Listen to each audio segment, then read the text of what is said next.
નમસ્કાર નમસ્કાર નમસ્કાર વિદ્યાર્થી મિત્રો, સ્વાગત છે આપનું સૌનું વિદ્યાકુલની અંદર. આપ સૌ આજે જોડાણા છો વિભાગ ઈ ને લગતા આઈએમપી સવાલ લેવા માટે.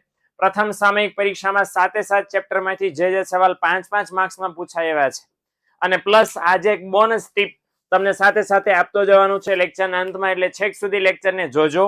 દરેકે દરેક ચેપ્ટરના 5 માર્કના સવાલ બાય ધ વે પૂછાવાના તો 5 જ છે, પણ એમાંથી એવા કયા સવાલ છે કે જે સૌથી વધારે પૂછાવાની શક્યતા પહેલી પરીક્ષામાં બોર્ડની પરીક્ષામાં છે, એની જાણકારી જરાક આજના લેક્ચરમાં આપણે લેવાના છે. અને સાથે સાથે જોતા જવાના છે કે એમાં શું શું લખવાનું, એટલે તમારા 25 25 આવવાની શક્યતા સૌથી વધારે હું પૂરી કરી દઈશ. ઓકે, એટલે પહેલું ચેપ્ટર છે એમાંથી આલેખ કયા પૂછાઈ શકવાની શક્યતા છે હું પણ તમને અત્યારે કહેવાનો છું. એટલે વિડીયોમાં છે ઘણી બધી એવી બાબતો છે સવાલ સિવાયની કે જે તમને વિડીયોમાં જોવા નહીં મળે, તો પણ જાણવું હોય તો તમારે છેક સુધી જોડાયેલા રહેવું પડશે ભાઈ.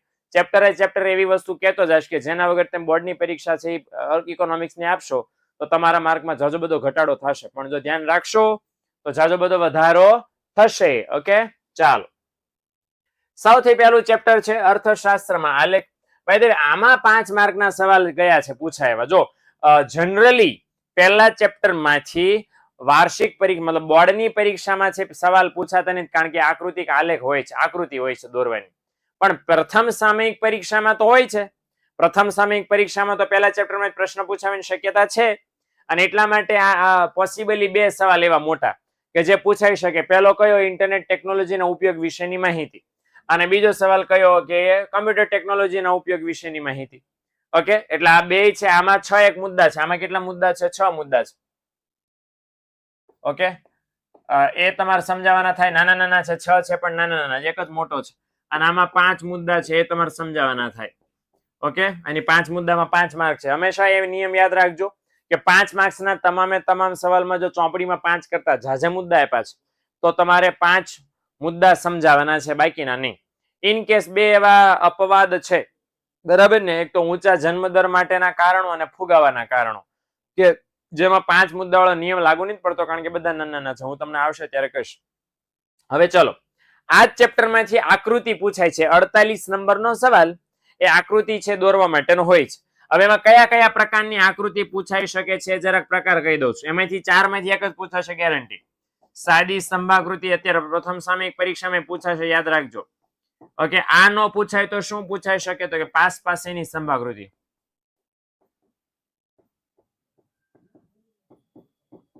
હાલો, આ નો પૂછાય તો શું પૂછાઈ શકે? વિભાજિત સ્તંભાકૃતિ. અને આ પણ નો પૂછાય તો પછી લાસ્ટ બટ નોટ લીસ્ટ અને પૂછાઈ શકે સમય આધારિત રેખા કૃતિ. ઓકે, તો આ 4 માંથી કોઈ પણ એક પૂછાઈ શકે. હવે યાદ રાખજો, 4 માંથી અહીંયા સ્ક્રીનશોટ લેવા માટે ટાઈમ આપીશ. Okay, done. આ 4 માંથી સૌથી વધારે કયો એવો પ્રકાર કે જે પૂછાઈ શકે એ છે સાદી સ્તંભાકૃતિ. એના પછી બીજો નંબર આવે પાસેની, પછી આવે સમય આધારિત, અને ક્યારેક રેર કિસ્સામાં આવે છે વિભાજિત સ્તંભાકૃતિ. ઓકે, એટલે આ 4 માંથી કોઈ એક પ્રકાર હશે. For sure. જ્યારે પ્રેક્ટિસ કરો તો 4 નું જ કામ કરવાનું છે, બાકી બધા કોઈ આકૃતિક આલેખ પરીક્ષામાં પૂછાવ નથી. વિભાગીના 48 નંબરના સવાલમાં છે, તો એક 5 માર્ક નું આઈએમપી આ પણ છે, બરાબર. ચલો ફટાફટ સ્ક્રીનશોટ પાડી લેવાનો તો પાડી લેજો, એટલે હું વચ્ચે આડો ન આવું, હે ને. એટલે આ પ્રમાણેનું કામ આપણે થવાનું છે, તો એ પ્રમાણે તૈયારી તેમ કરજો. 2 જ સવાલ છે 5 માર્ક્સ વાળા. ઓકે, ચાલો હાલો આગળ. હવે આગળ વધીએ પહેલા ખાસ તમને કહી દઉં કે જો એડમિશન હજી ટોપર્સ બેચમાં નથી લીધું, બરાબર, ધોરણ 9, 10, 11 અને 12 4 ધોરણની અંદર, તો લઈ લેજો. કારણ કે પ્રથમ સામયિક પરીક્ષામાં જે તમને રિવિઝનની જરૂર પડશે, એ રિવિઝનના તમામ લેક્ચર તમને ટોપર બેચની અંદર મળી રહેશે, બરાબર. ડાઉટ સોલ્યુશન મળી રહેશે. પેપર સોલ્યુશનની બેચ જે ગયા વર્ષની છે એનો પણ તમને લાભ મળશે. આ વર્ષના લાઈવ લેક્ચર તો મળવાના જ છે, જે શરૂ છે અત્યારે ઓલરેડી. ઓકે, એટલે જો હજી ન લીધું હોય અને હજી લાભમાં તમે ન આવ્યા હો તો લઈ લેજો, બરાબર. એના માટે 99 244 45 400 આ નંબર ઉપર કોલ કરીને તેમ જોડાઈ શકશો, બરાબર ને. હાલો, એટલે આ બધા લાભ તમને મળશે. કોલ કરશો એટલે તમને બધી માહિતી આપવાની છે મિત્રો. ચાલો, ચેપ્ટર નંબર 2 ઉપર 5 માર્કના કયા સવાલ પૂછાય છે? વિકાસના નિર્દેશક તરીકે જીવનની ભૌતિક ગુણવત્તામાં સુધારણોના અંક એટલે શું આપણને કહેવા માંગે છે? PQLI. તો PQLI છે physical quality of life index. હવે એ આખે આખો સમજાવવાનો છે. ચલો એ આખે આખો સમજાવવાનો પેલા સવાલ જોઈ લે કયા કયા, પછી હું તમને કહું કયા સવાલમાં શું લખવાનું છે. ઓકે, બીજો સવાલ છે PQL અને HDI ની તુલના એટલે સરખામણી કરવાની છે. બાય ધ વે આ જવાબ તો હું તમને એકદમ કહી દઉં છું કઈ રીતે લખવાનો છે, પછી રાખીએ. માનવ વિકાસાંકમાં કઈ કઈ બાબતોનો સમાવેશ થાય છે એની સમજૂતી આપો. એટલે આ માનવ વિકાસાંકમાં શું કઈ કઈ બાબતો, તો જેટલા 3 ઘટકો છે ને એ 3 ઘટકો સમજાવવાના છે, એનું મહત્વ જણાવવાનું છે, અને ઉપરાંત બરાબર જે આંકડાઓ છે ને કોષ્ટકના તારણો, ચલો એ લખવાના છે. આટલું લખો એટલે 5 માર્ક માનવ વિકાસાંકની અંદર આવી જશે. બીજું અહીંયા ખાસ ઓકે, આર્થિક વિજ્ઞાનના નિર્દેશક તરીકે PQLI ના સુધારણાના આંક વિશે સમજૂતી મેળવવાની છે. તો હવે આની અંદર શું લખવાનું છે કે કોણે છે રજૂઆત કરી, તો કે મોરિસ ડેવિસ મોરિસ. ઓકે, એના કેટલા ઘટકો છે, તો કે 3. રચના કઈ રીતે થાય છે, અચ્છા એની સકારાત્મક બાબતો અને મહત્વ, મર્યાદા લખવાનો જો ટાઈમ રહે તો એ પણ આ ઓપ્શનલ છે. ઓકે, આ 5 મુદ્દા, રજૂઆત, એના 3 ઘટકો, એની રચના, સકારાત્મક બાબતો અને મહત્વના મુદ્દા. આટલી વિગત તમારે 5 માર્કના સવાલના જવાબમાં લખવાની થાય. જો ચોપડીમાં આપ્યું છે સાદી ભાષામાં, મર્યાદા સિવાયનો આખે આખો PQLI એને એટલે યાદ રાખજો. ઓકે, ચલો હવે PQLI ની HDI ની તુલના વાળો શું લોચા લાપસી છે. ભાઈ દેવા સવાલ એવો છે કે ચોપડીમાં આનો જવાબ બેઠે બેઠો નથી આપ્યો, મથામણ કરીને તમારે મેળવવો પડે. અરે પણ મથામણ કરવી પડે ને એમાં ટાઈમ બગડે તો કામનું શું હે. એટલે અમે તમારા માટે તો છીએ ભાઈ, અને એટલા માટે તમને મહેનત ન કરવી પડે. એટલે સરસ મજાની તૈયાર ગોતીને અહીં આવ્યો છું કે તમારે તુલના ફૂલના નથી કરવાની, હું તમને તુલના કરીને આપી દઉં છું. તમારે બસ તૈયારી કરવાની છે, મંડો કરવા તૈયારી. એટલે ગોતીને આપી દીધું તૈયાર તમારા માટે. કોઈની તુલના કરી છે, PQLI ની અને HDI ની. બરાબર, સ્ક્રીનશોટ પાડી લ્યો. ઓકે, તમારે એઝ એ મટીરિયલ કામ આવશે. પછી પાકી બુકમાં કે તમારા ચોપડામાં છે ગમે ત્યાં લખી નાખો, એટલે એનો ઉપયોગ કરીને પરીક્ષામાં આવો સવાલ એનાલિસિસ વાળો પૂછાય ત્યારે તમને ખાસ ખાસ ખાસ ઉપયોગી બને. એને એટલે ઉતાવળ રાખો મિત્રો, સ્ક્રીનશોટ પાડી લ્યો, જેથી ફ્યુચરમાં પહેલી પરીક્ષામાં તો કામમાં આવવાનો છે, બોર્ડની પરીક્ષામાં કામમાં આવવાનો છે. ઓકે, તો બહુ બધા મુદ્દા છે, 8 મુદ્દા છે, હજી પાછળ મુદ્દા, પાછળની સ્લાઇડમાં પણ મુદ્દાઓ છે. હવે આ છે શું, હકીકતમાં તુલના કરી છે કે બંને વચ્ચે શું સામ્યતા છે અને બંને વચ્ચે શું સરખામણી છે. ઓકે, હવે આ 8 મુદ્દાની સરખામણી કર્યા પછી ખબર કેમ પડે કે ભાઈ આપણે કયો સારો કહેવાય, તો શ્રેષ્ઠ નિર્દેશક કયો છે, HDI. Y this call very D, શું લેવા PQLI નો નિર્દેશક નથી સારો ને HDI નો નિર્દેશક સારો છે. રીઝન એ છે કારણ કે PQLI માં છે એ મર્યાદાઓ વધારે ને HDI માં મર્યાદાઓ ઓછી છે. અને એવું એમ કીધું છે કે PQLI માં માત્ર ને માત્ર ભૌતિક ગુણવત્તામાં સુધારો છે, એને સુધારો ગણવામાં આવે છે, સામાજિક બાબતને ધ્યાનમાં લેવાય છે. પણ HDI માં ફાયદો એ છે કે HDI માં આર્થિક અને સામાજિક બે પ્રગતિને ધ્યાનમાં લેવામાં આવે છે. એટલે સાદી ભાષામાં મોટું મોટું કહું તો PQLI છે એમાં માત્ર સામાજિક બાબતને ધ્યાનમાં લેવાય, HDI માં સામાજિક અને આર્થિક બે બાબતને ધ્યાનમાં લેવાય. માટે HDI સર્વશ્રેષ્ઠ નિર્દેશક છે, PQLI નથી. ઓકે, એટલે આ વસ્તુનું ધ્યાન, આ જવાબ છે. બરાબર, આનો સ્ક્રીનશોટ પાડી લ્યો, કારણ કે ખાલી કોષ્ટકની તુલના નહીં ચાલે, તમારે આ પણ તુલના, આ તુલનાના અંતરે નિષ્કર્ષ જે છે એ પણ તમારે લખવો પડશે. ભાઈ તમે આ તુલના આધારે શું ખબર પડી તમને કયો સારો, તો ભાઈ HDI સારો છે. એ જવાબનો 1 માર્ક છે, વળી પાછો આનો 1 માર્ક હોય અને ઓલાના 4 માર્ક હોય એને. એટલે આ વસ્તુનું ધ્યાન ખાસ રાખવાનું. હાલો આગળ વધીએ. ચાલો, ત્યાર પછી છે ચેપ્ટર નંબર 3, છોટું મોટું નાનું નાનું નાણું અને ફુગાવો. બરાબર, પાકું કરવાની શરૂઆત કરો ત્યાં તો પૂરું થઈ જાય. અને નાણું ફુગાવામાં પહેલો સવાલ શું છે, આપણે જણાવવાનું છે ફુગાવાના કારણો. હવે આજે ફુગાવાના કારણોની ચર્ચા કરવાની છે. તો યાદ રાખજો, હું તમને કહેતો હતો એમ કે આમાં 5 મુદ્દાવાળો નિયમિત યાદ રાખવાનો. આમાં બધા કારણો સમજાવવાના છે.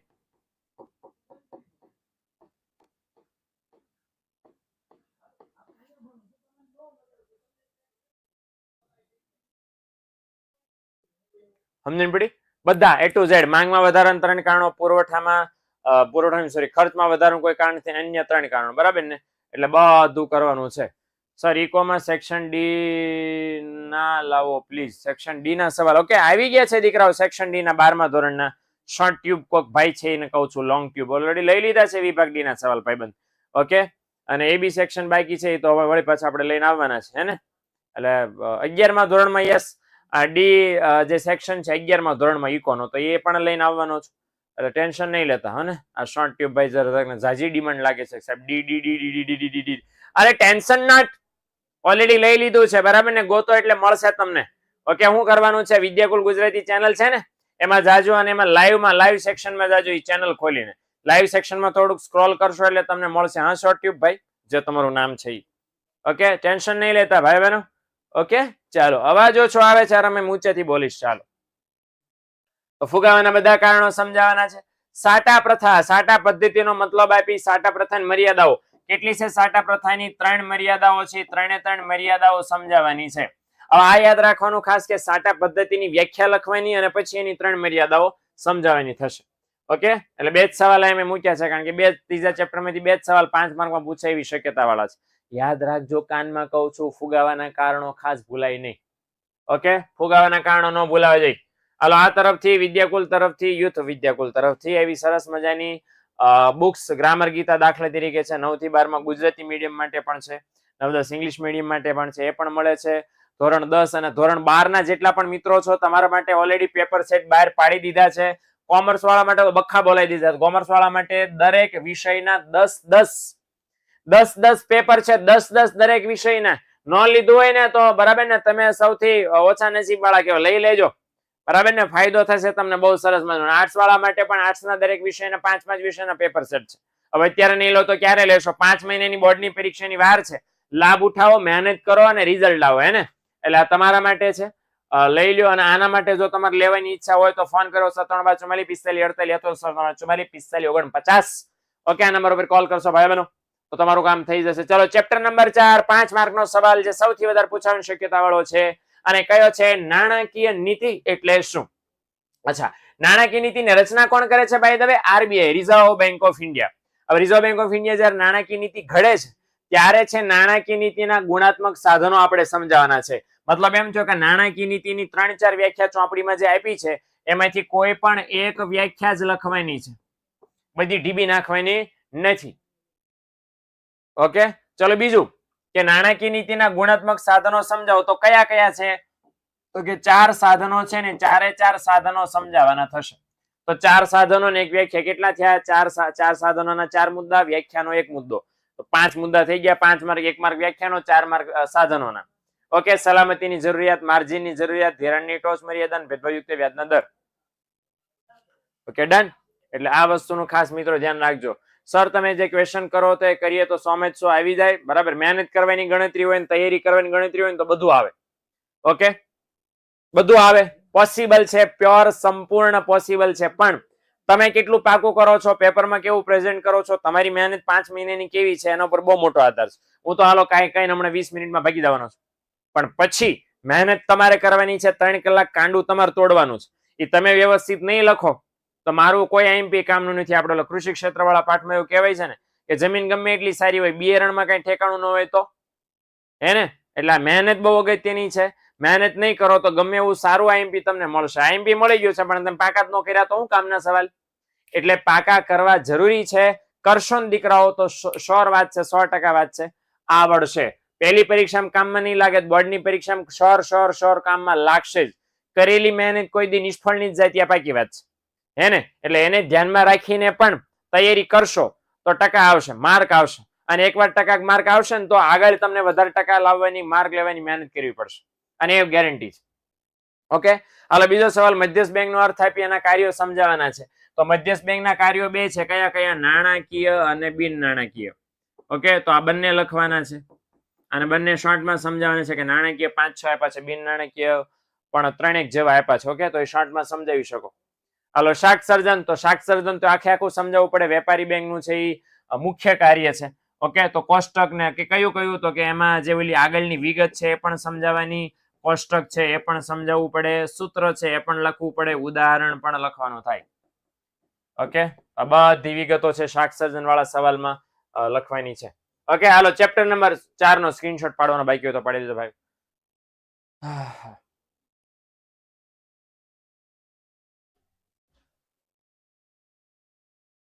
ઓકે સર, તમે જે કરાવો છો બધું જ પાકું કરી લીધું, કાંઈ વાંધો નહીં. બેસ્ટ ઓફ લક એક્ઝામ માટે. ભગવાન તમને 100 માંથી 100 માર્ક્સ આપે એવી ભગવાનના ચરણોમાં પ્રાર્થના. શાબાશ. ચાલો, એસપીસીસી નું ક્યારે આવશે? ઓલરેડી મુકાઈ ગયું છે, મતલબ ગયા વર્ષનું ઓલરેડી છે જ આઈએમપી, અને આ વર્ષનું જો તમારે તાજું તરીને જોતું હોય તો આઈએમપી તો બદલાવાનું છે નહીં, પણ છતાંય હજી બોર્ડની પરીક્ષામાં એસપીસીસી આવશે. જેટલા મિત્રો ભૂગોળ વાળા છે, સમાજશાસ્ત્ર વાળા છે, એને ખાસ મારી નમ્ર વિનંતી છે કે ગયા વર્ષની જે બોર્ડની પરીક્ષા મતલબ માર્ચ મહિનાની, એના જાન્યુઆરી ફેબ્રુઆરી મહિનામાં અને શરૂ પરીક્ષામાં પણ બહુ બધા આઈએમપી ના વિડીયો લઈ આવ્યા હતા. એ ઓલરેડી તમને અત્યારે મળશે જ જોવા, તો એનો લાભ ઉઠાવો અને તમે આઈએમપી લઈ લેજો. ઓકે, ટેન્શન નહીં લેતા, એટલે એ મળી જશે. અત્યારે પ્રથમ સામયિક પરીક્ષા માટે ભૂગોળ ને સમાજશાસ્ત્ર એવા વિષયો માટે કે એસપીસીસી માટે અત્યારે આઈએમપી આવવાનું નથી.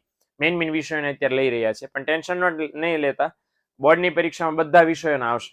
ઓકે, હાલો, ચેપ્ટર નંબર 5, ગરીબી માટેના કયા કારણો સમજાવવાના છે? આર્થિક કારણો. અને બાય ધ વે 5 જ કારણો છે, એટલે 5 કારણો સમજાવી દેવાના છે. ગરીબી માટેના આર્થિક કારણો 5 છે, 5 સમજાવી દેવાના. ઓકે, ચલો, આ એક પ્રશ્ન જરાક સમજવા જેવો છે કે અહીંયા ગરીબીના નિર્દેશકો સમજવાના છે. નિર્દેશકો છે ટોટલ 11. તો કે 11 લખાય? ના મુન્ના ના, લખાય માત્ર ને માત્ર 5 નિર્દેશકો. હવે આમાં યાદ રાખજો, આમાં બુદ્ધિ દોડાવવાની કે સાહેબ તો 11 માંથી કોઈ પણ 5 ચાલે, બિલકુલ કોઈ પણ 5 ચાલે, પણ બુદ્ધિ વાપરીને મગજ દોડાવીને પાકા કયા કરાય? પહેલા 5. હવે શા માટે પહેલા 5? કારણ કે આવો સવાલ પૂછાણો છે, એમાંય પૂછાય કે ગરીબીના સ્વાસ્થ્ય સંબંધિત નિર્દેશકો જણાવો. તો જે પહેલા 1 2 3 4 5 6 છે ને, એ પહેલા 6 કે 7 એ સ્વાસ્થ્ય સંબંધિત નિર્દેશકો છે. હવે સ્વાસ્થ્ય સંબંધિત જ કહેવાય અને ખાલી નિર્દેશકો કહેવાય. એટલે જો આપણે પહેલા 5 પાકા કરો તો આમાંય જવાબમાં ચાલે અને સ્વાસ્થ્ય સંબંધિત નિર્દેશકોના જવાબમાં પણ ચાલે. અને એટલા માટે છે આપણે પહેલા 5 નિર્દેશકો છે પાકા કરવાના. હું લખી નાખું છું. ઓકે, પ્રથમ 5 પાકા કરો એટલે ઢીંગા ચીગા. ઓકે, સરસ. હાલો, એટલે 2 સવાલના જવાબ એકારે પાકા થાય. હાલો, ભારતમાં ગરીબી ઘટાડવાના ઉપાયો કીધું નથી, કેટલા ઉપાયો ચર્ચવાના. 10 ઉપાયો આપ્યા છે જનધન યોજના સહિતના. તો એ 10 ઉપાયો આપ્યા હોય તો આપણે ડાયા થઈ જવાનું. આપણે કેટલા ઉપાયો ચર્ચવાના? 5 જ ઉપાયો ચર્ચવાના. 5 ઉપાયો ચર્ચીને પછી બીજો સવાલ ચર્ચવાનો. ઓકે, અને બીજો સવાલ ચર્ચતા પહેલા 3 જ સવાલ, જો આવડા મોટા 5મા ચેપ્ટર માંથી મેં 3 જ સવાલ કાઢ્યા છે. ઓકે, તો એ જરાક યુ કેન ક્લિક, તો ક્લિક કરી લો ફટાફટ, સ્ક્રીનશોટ પાડી લો ભાઈ બહેન. ઓકે, ચલો આગળ વધીએ અને આગળ વધીએ. ચેપ્ટર નંબર 6, બેરોજગારી. બેરોજગારીની અંદર સવાલ છે કે ભારતમાં બેરોજગારી ઘટાડવાના કેવો ઉપાય? સર્વમાન્ય ઉપાય. સર્વમાન્ય એટલે કેવા? બધાએ સ્વીકારેલા. હવે બાય ધ વે સર્વમાન્ય ઉપાયો 7 છે. કેટલા? 7. એમાંથી આપણે કેટલા લખવાના છે? 5 લખવાના છે. 5 મુદ્દા જ લખવાના. 5 મુદ્દા સમજાવીને ભગમ ગોળી થઈ જવાનું છે આપણે. ઓકે, હાલો, ડન ને? એટલે સર્વમાન્ય ઉપાયો 7 માંથી 5 આપણે સમજાવવાના થશે. હાલો, ભારતમાં આયોજન દરમિયાન બેકારીની સમસ્યા હલ કરવા માટે રાજ્ય સરકાર દ્વારા હાથ ધરેલ યોજનાઓની માહિતી. આ યાદ રાખવાનું કે યોજનાઓ 5 આપી છે. મનરેગા આપી છે, ગ્રામીણ કૌશલ્ય વિકાસ યોજના આપી છે ને, બરાબર ને, પ્રધાનમંત્રી કૃષિ સિંચાઈ યોજના આપી છે ને, ગ્રામ જ્યોતિ યોજના આપી છે ને. ઓકે, તો એવી 5 યોજના આપી છે. 5 મુખ્ય યોજના જે છે ટાઇટલ વાળી આપી છે. છેલ્લો આખો ટોપિક, 6ઠા પાઠનો છેલ્લો, ખબર? 5 ટાઇટલ આપેલા છે. તો 5 યોજનાઓ આપણે સમજાવવાની થાય. સવાલ લાંબો છે પણ હકીકતમાં એટલું કઈ લેવાનું છે નહીં. મોટા મોટી આમાં મનરેગા યોજના છે, અને મનરેગા યોજના છે એ પાકી કરશો એટલે આમાં લખવા થશે, કારણ કે ખુદ મનરેગા યોજના 3 માર્કમાં પૂછાય એવી શક્યતા છે. હાલો, આમાં તો ચોખ્ખું લખ્યું છે કે ભારતમાં ઉદ્ભવતી બેરોજગારીના કોઈ પણ 5 કારણો. તો આપણે સીધી વાત છે, કીધું જ છે કે કેટલા લખવાના? કોઈ પણ 5. વાર્તા ખતમ, કામ પૂરું. Okay, last but not least, વસ્તી. ઓકે, બોર્ડની પરીક્ષામાં પણ પૂછાવાની શક્યતા સૌથી વધારે છે. 5 માર્કના સવાલ આ ચેપ્ટરમાંથી, અને પહેલી પરીક્ષામાં પણ પૂછાવાની શક્યતા સૌથી વધારે છે આ ચેપ્ટરમાંથી. ઓકે, એટલે આ ચેપ્ટરમાંથી એક સવાલ તો હોય જ છે, એનું બુકિંગ, કન્ફર્મ બુકિંગ ઘણી બધી વાર આ ચેપ્ટરમાંથી 5 માર્કના સવાલનું હોય છે, એટલે એને ખાસ ડિસ્કસ કરવી આપણે. ચલો, સૌથી પહેલું ભારતમાં ઊંચા જન્મદર માટેના કારણોની ચર્ચા કરો. મેં તમને પહેલા શરૂ થયું ત્યારે કીધું હતું, બરાબર ને, કે યાદ રાખજો કે 2 સવાલ એવા છે, આગળ ત્રીજો આવશે પણ અત્યારે પહેલી પરીક્ષામાં નથી એટલે એની ટેન્શન નથી લેવાનું આપણે. આ બીજો સવાલ એવો છે કે ઊંચા જન્મદર માટેના કારણો બધા લખવા પડે. 8 9 જેટલા થાય છે. શા માટે 8 9 8 લખવાના? કારણ કે બહુ છોટા છોટા છે. ઓકે, બહુ છોટા. દાખલા કે સામાજિક કારણો છે 3 કે 4 આપ્યા છે, આર્થિક કારણો 3 આપ્યા છે, અન્ય એકાદું આપ્યું છે. ઓકે, 4 ને 3 7 ને 2 8 ને 1 9 ને એવું બધું આપ્યું છે. એટલે બધા લખવાના છે. એ બધા લખશો તો જ 5 માંથી 5 મળશે. એટલે બધા કારણો લખવાના.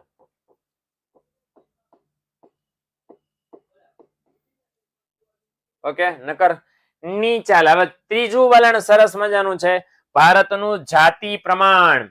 તો ભારતનું જાતિ પ્રમાણ એટલે શું? 10,000 પુરુષો સ્ત્રીઓની સંખ્યા, એની આપણે ચર્ચા કરવાની છે. તો 10,000 પુરુષો જે સ્ત્રીઓની સંખ્યા છે એનું આખું કોને કહેવાય તો વ્યાખ્યા લખવાની છે. આની અંદર શું શું લખવાનું થશે? એક તો વ્યાખ્યા લખવાની થશે, શું લેવા જાતિ પ્રમાણ છે તો એના કારણો લખવાનું થશે. ચલો, કારણો લખ્યા પછી ઓલું કોષ્ટક છે યાદ હોય તો 5 માર્કમાં પૂછાણું છે, એટલે મહેરબાની કરીને જેટલા કોષ્ટકના આંકડા ગુજરાત અને ભારતના યાદ રહે એ બધા તમારે લખવાનું થશે. એટલે આંકડાઓ, અને આંકડાની નીચે શું છે? વિશ્લેષણ. 2 મુદ્દાનું આપ્યું છે ને કે ભાઈ ભારતમાં શા માટે જાતિ પ્રમાણમાં થોડોક છેલ્લા વર્ષોમાં આમ તો ઘટાડો થતો હતો, પણ છેલ્લા થોડાક વર્ષોમાં શું થવા માંડ્યો? વધારો. જ્યારે ગુજરાતમાં સતત જાતિ પ્રમાણમાં શું થઈ રહ્યો છે? ઘટાડો. એક આંકડો અહીંયા તમને યાદ દેવરાવ્યો કે ભારત જે છે, ભારતમાં છેલ્લે 2011 માં જાતિ પ્રમાણ કેટલું હતું? 940. અને ગુજરાત જે છે એમાં જાતિ પ્રમાણ છેલ્લે કેટલું હતું? 918. 10,000 પુરુષો સ્ત્રીઓની સંખ્યા આટલી જ હતી, જે દર્શાવે છે પુરુષોની સરખામણીમાં સ્ત્રીઓ એટલી છે નહીં. વસ્તી નિયંત્રણના ઉપાયો, વસ્તી નિયંત્રણના ઉપાયો 5 જ છે, અને આપણે 5 એ 5 લખવાના થાય. એટલે હું લખતો નથી કોઈ પણ 5, કારણ કે 5 જ ઉપાયો છે, હે ને? તો 5 જ લખવાના થશે. ઓકે, હાલ એક સરસ મજાની ટીપ આપી દઉં આપણી તમારી વચ્ચેથી વિદાય લેતા પહેલા, કે પરીક્ષામાં ધ્યાન રાખો કે લખવું અગત્યનું છે.